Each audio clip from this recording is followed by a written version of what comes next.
was a good picture. Go. Hi, I'd like to introduce myself. My name is Barry Sharp, and I bought a Tonewood amp about 3 years ago when they first came out. Had a bad switch in it, and notified Tonewood. They sent me another one. As soon as I got it, I had a bad switch in that one, and I thought, oh my goodness, these things got bad switches. I sent that one back, sent them an email, and they made good on their word and gave me a third one, and the third one works perfect. And maybe they got a bad set of switches or something like that. Anyway, I started playing guitar around 1967. This is my collection from my 20-year service in all the bands I've been in since I retired. And this is my solo area here. I used to use all these pedals. I replaced them with an M13 Line 6. And I pretty much retired a lot of the old ARTs and stuff like that. Back in the corner, there's all kinds of guitars back here. These are when I first started playing. A lot of these, the very first one on the left is the guitar I learned to play guitar on. And they're pretty much wall hangers now. I don't use them much anymore, but those are some of the first vintage amps before I could afford a guitar, and that I'd swap and trade around. And those are the ones I ended up with in my collection from learning how to play.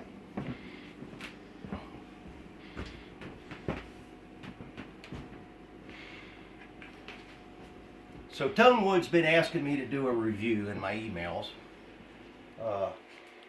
When I bought the first Tonewood amplifier, I installed it in this S101. And this S101 is a Mark, is for Sigma. And when I bought this guitar, it was acoustic, but it's got all kinds of bracing and stuff on the inside, even around this ring. I mean, it's built like a tank. And I thought, boy, I'd like to have that in acoustic electric. And I bought a New York Pro, and the New York Pro had the low impedance input jacks on. And I plugged that thing in for stage sound, and I loved it. I didn't get any feedback anymore, like going through your regular RC jack for your guitar. So, but I didn't like the guitar. So I tore that guitar apart, the New York Pro, and I set them up side by side in the exact same perfect curvature. It fit right in there. So I gutted the other guitar, installed this, installed the pickup, and installed the jack in it. And then I put lock ties on this and started using this for my stage guitar. Well, when I bought my Tonewood amp, this was the guitar that I installed it in. And you have to position where the Tonewood goes on the amps. And the reason I wanted to discuss that, see, this style guitar is a cutaway, that's a cutaway. And just about maybe 2 inches is where it sounds good. And this one here is the same style guitar, and just about 2 inches is where it locks in. That's where I found what they call, when Tonewood tells you to set them up, they call it the sweet spot. So these two style guitars, about 2 inches up.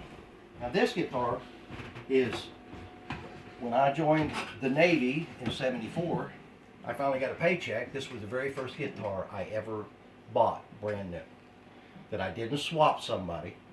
And it was an acoustic. And as you can see, I carried it with me my 20 years in the service, and I beat the hell out of it. And I've given it away about 4 or 5 times to family members to learn on, and it always comes back. So I got to thinking, I said, boy, I've had that guitar in Alvarez all these years. So I ordered all the guts and stuff, and the pickup, and the jack, to make this one acoustic electric. And like I say, I've had this guitar since '74. It's beat all to pieces. But at the time, when I finally had some money in my pocket, I either wanted a Yamaha or this new Alvarez. And when I went from store to store and store in San Diego, and I went back to the very first store that I played, and I played this guitar, and I've had that guitar ever since. This guitar fell off of a motorcycle, me running from California to here. And when it hit the ground, bounced, it accelerated, and actually passed my motorcycle, or I lost my guitar. I wouldn't have known it had hit the ground. But the case protected it. So anyway, this one, when you put it on there, the sweet spot on this one was almost 4 inches on this round body to get a really cool sound out of it.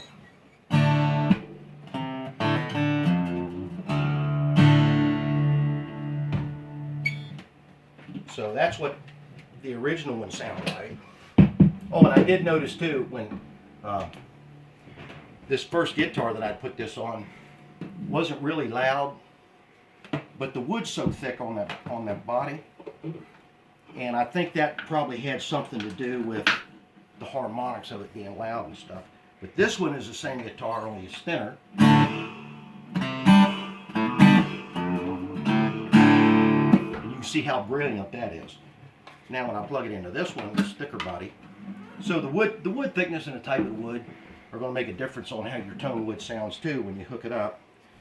So this one that had the thicker body,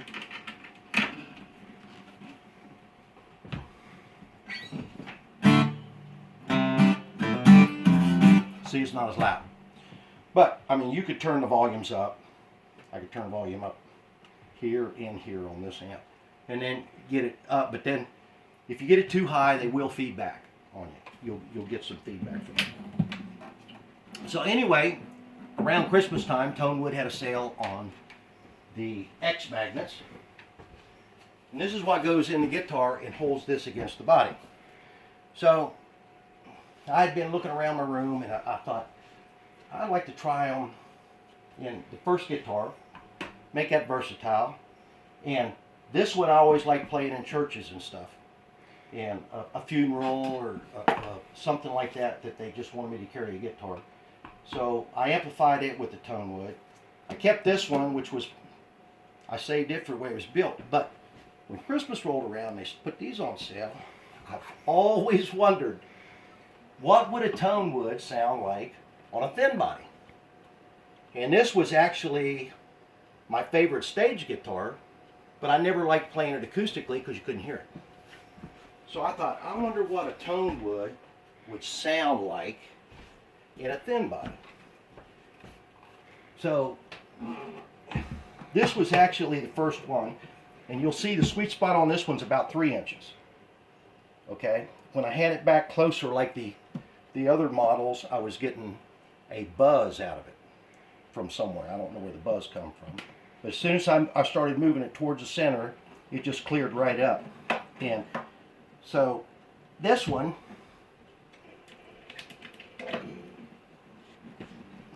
is a Martin. And what I'd like to do is, they were looking for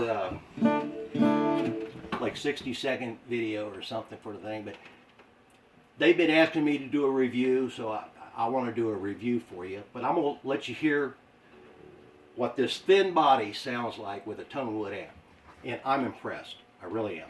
And this has become my favorite Tonewood amp guitar now since I put this on there.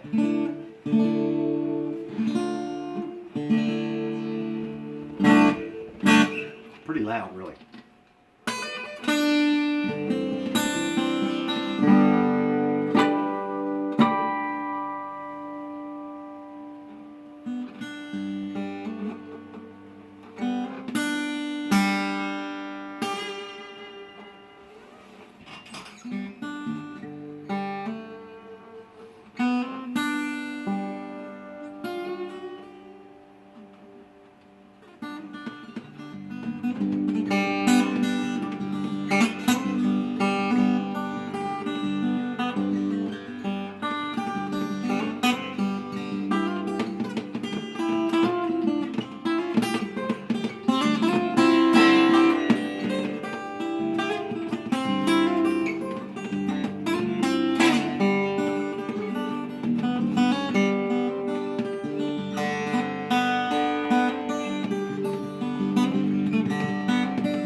what a Tonewood sounds like through a thin body.